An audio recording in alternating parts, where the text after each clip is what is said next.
nous sommes dans le combat. Contre qui? Contre qui, Église? Goliath.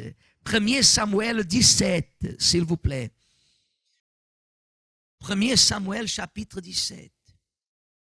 Au moment que Saoul a voulu habiller David avec son armure, verset 39. 1 Samuel 17, 39. Vous avez trouvé? David, qu'est-ce qu'il a fait? Ceignit l'épée de Saoul par-dessus ses habits. Il voulut marcher, car il n'avait pas encore essayé. Mais il dit à Saoul, je ne puis pas marcher avec cette armure. Je ne suis pas accoutumé. Et il, qu'est-ce qu'il a fait? Il s'en débarrassa. Église, regardez deux choses que vous devez apprendre, Église. Que le Saint-Esprit nous révèle. Vous analysez que lorsque David, il arrive dans la vallée, là où il y avait le défi, le duel, la Bible parle que les frères de David, ils se sont opposés à David. Les frères de David lui ont demandé, qu'est-ce que tu fais ici? Quelle est ton intention? Je sais quelle est ton intention. Et à ce moment-là, Église, regardez.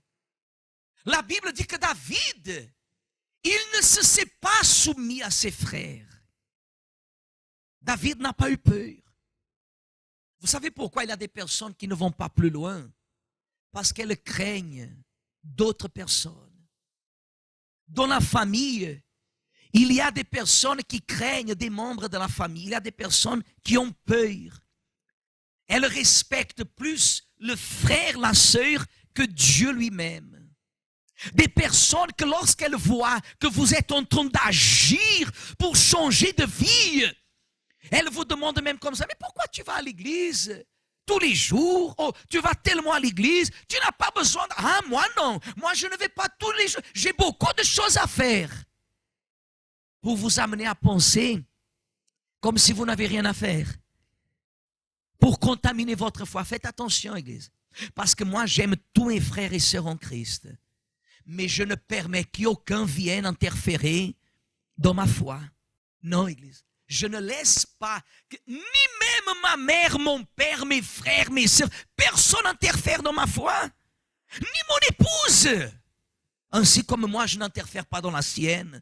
Comment ça se fait? David, il n'a pas laissé, il a mis ses frères à quoi? À leur place. Et ici, David a fait une deuxième chose, c'est qu'il a refusé de marcher avec l'armure de Saoul. Parce que si l'armure de Saoul, elle était tellement efficace, je vous pose une question, pourquoi Saoul n'a pas mis l'armure et pourquoi il n'est pas allé affronter Goliath? C'est vrai ou c'est pas vrai? Le genre de personne qui vient vous donner des conseils, pour vous, ces conseils marchent, mais pour elle, ça ne marche pas. Vous ne pouvez pas dépendre, Église, de l'armure, de mettre votre confiance dans les choses de l'homme. Vous confiez à l'homme. La Bible dit, maudit l'homme qui se confie à l'homme. Ne vous protégez pas avec les armures des hommes, Église. Vous vous protégez derrière quelqu'un. Ce quelqu'un va s'utiliser de vous. Et au bout d'un moment, elle va faire comme ça. Elle va vous mettre, comment on dit ça? Le taureau, qu'est-ce qu'il met? Le cheval, qu'est-ce qu'il met? Un coup de sabot. Sabot? Comprenez? Regardez ce qu'il est écrit. Quel verset? 40. Il prit en main son bâton, choisit dans le torrent. Qu'est-ce qu'il a pris? 5 pierres polies. Il les mit dans sa gibecière de berger et dans sa poche. Puis, sa fronde à la main, il s'avança contre qui? Contre le Philistin. Le Philistin s'approcha peu à peu de David et l'homme qui portait son bouclier marchait devant lui. Le Philistin regarda et lorsqu'il aperçut David, il le méprisa, ne voyant en lui qu'un enfant blanc et d'une belle figure. Le Philistin dit à David, suis-je un chien pour que tu viennes à moi avec des bâtons? Et après l'avoir maudit par ses dieux, il ajouta, viens vers moi et je donnerai ta chair aux oiseaux du ciel et aux bêtes des champs. Et David dit aux Philistins, tu marches contre moi avec l'épée, la lance et quoi d'autre? Et moi, je marche contre toi au nom de l'Éternel des armées, du Dieu de l'armée d'Israël que tu as insulté. Aujourd'hui, regardez David, aujourd'hui l'Éternel, qu'est-ce qu'il fera? Te livrera entre mes mains. Je t'abattrai et je te couperai la tête. Aujourd'hui, je donnerai les cadavres du camp des Philistins aux oiseaux du ciel et aux animaux de la terre. Et toute la terre saura qu'en Israël a, et toute cette multitude saura, regardez ce qu'il dit, que ce n'est ni par l'épée, ni par la lance que l'Éternel sauve, car la victoire appartient et il vous livre entre nos mains. Aussitôt que le Philistin se mit en mouvement pour marcher au devant de David, qu'est-ce que David a fait? Couru sur le champ de bataille à la rencontre de qui? Il mit la main dans sa gibecière, il prit une pierre et la lança avec sa fronde. Il frappa le Philistin au front et la pierre s'enfonça dans le front du Philistin qui tomba le visage contre terre. Et ainsi, avec une fronde et une pierre, David fut plus fort que le Philistin. Il le terrassa et lui ôta la vie sans avoir d'épée à la main. Il courut, s'arrêta près du Philistin, se saisit de son épée qu'il tira du fourreau, le tua et lui coupa la tête.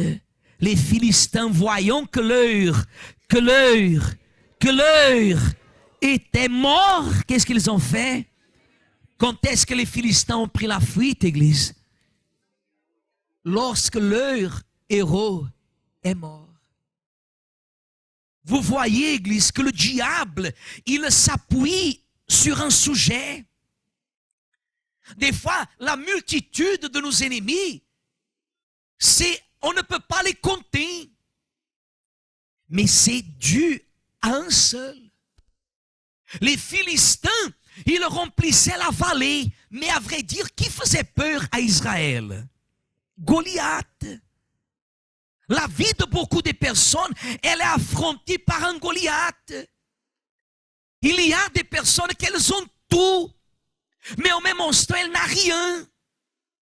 Il y a des personnes qui ont tout, mais au même instant, à cause d'une chose, elles n'ont rien, elles perdent tout. Et David, lorsqu'il s'est mis en lutte vis-à-vis de Goliath, il a laissé clair le suivant. Il a même dit à Goliath le suivant. Regardez ici le pasteur. Il a dit, tu viens contre moi avec l'épée, la lance et le javelot. Et moi, je vais contre toi au nom de qui? Au nom de l'Éternel des armées. Parce que c'est lui qui sauve. Toute la terre saura que l'Éternel nous donnera la victoire, pas par l'épée. Parce que la victoire appartient à qui? L'épée, cette épée, Église, cette épée, c'est l'épée même que David n'a pas voulu. Lorsque Saoul lui a donné son épée et son armure, David n'a pas voulu. La Bible dit qu'il s'est muni avec 5 pierres. Une fronde, vous savez ce que c'est une fronde? Hein? Une fronde. Et au moment où le Philistin a voulu menacer David, c'est-à-dire il est venu vers le champ de bataille, David, dit la Bible, il a couru aussi. Mais il a couru pas du Philistin, il a couru vers le Philistin. Qu'est-ce que ça veut dire? Qu'en aucun cas, Église, si la situation s'empire, vous ne pouvez pas revenir en arrière. Si la situation, elle commence à s'empirer, mais vraiment s'empirer, vous ne pouvez pas baisser les bras. Jamais. C'est là, à ce moment-là, que vous devez vous munir de la force spirituelle. Vous devez vous capaciter en disant, s'il y a quelqu'un qui va me donner la victoire, c'est quelqu'un, c'est qui? C'est Dieu. Mais s'il y a quelqu'un qui va résoudre ce problème, c'est qui? C'est moi. Capacitez-vous de ça, Église.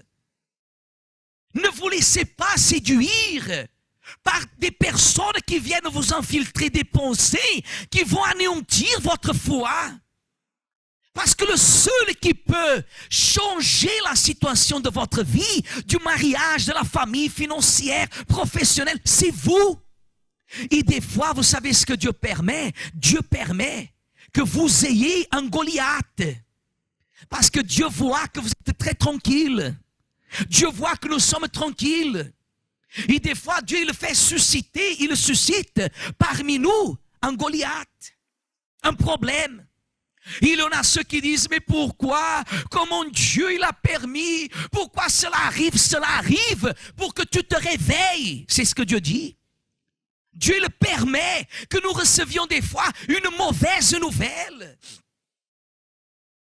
Dieu permet que des fois nous affrontions des situations inattendues, difficiles, pour que nous ne nous laissions pas dominer par l'influence des Philistins.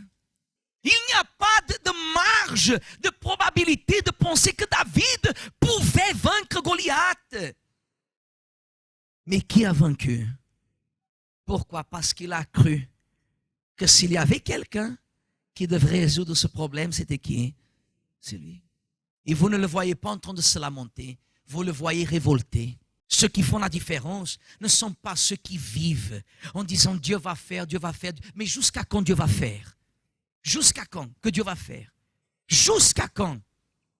Jusqu'à quand Dieu va faire? C'est moi qui dois faire quelque chose, parce que si l'Esprit de Dieu est en moi, il est en moi pour quoi faire? Pour que je fasse la différence.